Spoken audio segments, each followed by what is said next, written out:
Well, good evening once again. Day 1449 of the Trump administration, leaving 13 days until the inauguration of Joe Biden as the 46th president. And what a uniquely dark time in our modern history. This was, of course, the day after our humiliation on the world stage. An embarrassing, violent spectacle of American citizens looting and defacing our own Capitol, which they overran and entered with ease. Tonight, Donald Trump, in something of a hostage video, recorded remarks written for him on a teleprompter. He denounced the violence that he incited. And in a shocker to his base, he admitted he's out of there 13 days from now. I would like to begin by addressing the heinous attack on the United States Capitol. Like all Americans, I am outraged by the violence, lawlessness, and mayhem. I immediately deployed the National Guard and federal law enforcement to secure the building and expel the intruders. America is and must always be a nation of law and order. The demonstrators who infiltrated the Capitol have defiled the seat of American democracy. To those who broke the law, you will pay. We have just been through an intense election and emotions are high. But now tempers must be cooled and calm restored. We must get on with the business of America. My campaign vigorously pursued every legal avenue to contest the election results. My only goal was to ensure the integrity of the vote. Now Congress has certified the results. A new administration will be inaugurated on January 20th. My focus now turns to ensuring a smooth, orderly, and seamless transition of power. It's our reporting, along with a number of others, that the National Guard was actually authorized by Pence and not Trump. Late tonight, the Secretary of Education, Betsy DeVos, resigned, blaming Trump for the rhetoric that fueled the violence. She was unbothered serving Trump for all these years, but just couldn't fathom staying another 13 days.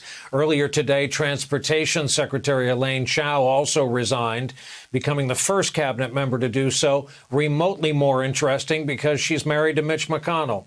They are just two of several White House resignations in the wake of the siege at the Capitol.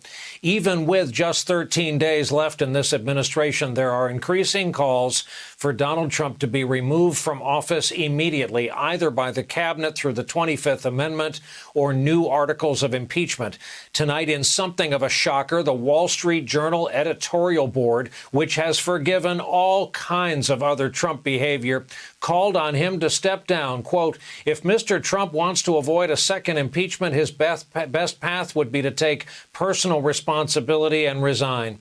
Over 200 lawmakers in Congress have now called for or signed on to calls for the president's removal from office.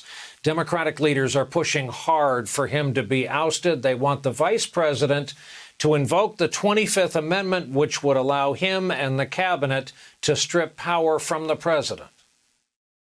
If the vice president and the cabinet do not act, the Congress may be prepared to move forward with impeachment. That is the overwhelming sentiment of my caucus. By inciting sedition, as he did yesterday, he must be removed from office. While it's only 13 days left, any day can be a horror show for America. Speaker Pelosi and I tried to call the vice president this morning to tell him to do this. They kept us on hold for 25 minutes and then said the vice president wouldn't come on the phone. Congressman Hakeem Jeffries of New York, chairman of the House Democratic Caucus, who's standing by to join us in a moment, posted this, and we quote, Donald Trump should be impeached, convicted, and removed from office immediately. House Judiciary Chair Jerry Nadler, who, of course, presided over the first Trump impeachment, today called for a second. Meanwhile, the New York Times reports, not shockingly, that Mike Pence is against invoking the 25th Amendment. New reporting from CNBC says Secretary of State Mike Pompeo and Treasury Secretary Stevie Mnuchin discussed the 25th Amendment within their own agencies as the Capitol was under siege on Wednesday. Trump's former White House Chief of Staff John Kelly came out today, said it's time to consider removal from office. I think the cabinet should meet and discuss this, because the behavior yesterday and the weeks and months before that has just been outrageous from the president. If you were in the cabinet right now, would you vote to remove him from office? Yes, I would. Congressman Adam Kinzinger of Illinois today became the first Republican on the Hill to back Trump's removal, saying, quote, "It is with a heavy heart that I'm calling for the sake of our democracy that the 25th Amendment be invoked." Amid all that, there are questions being raised about whether Trump could face potential legal charges stemming from his comments ahead of and inciting the riot. Today, a federal prosecutor investigating the attack responded to that, saying, quote, "We're looking at all actors here, anyone who had a role and where the evidence fits a crime." New York Times writes that in recent days, potential prosecutions have been on Trump's mind, that he's become more vocal about the idea of pardoning himself in addition to his kids. President-elect Biden has strong words today for those who took over the Capitol. He minced no words about those responsible for it. Yesterday, in my view, one of the darkest days in the history of our nation.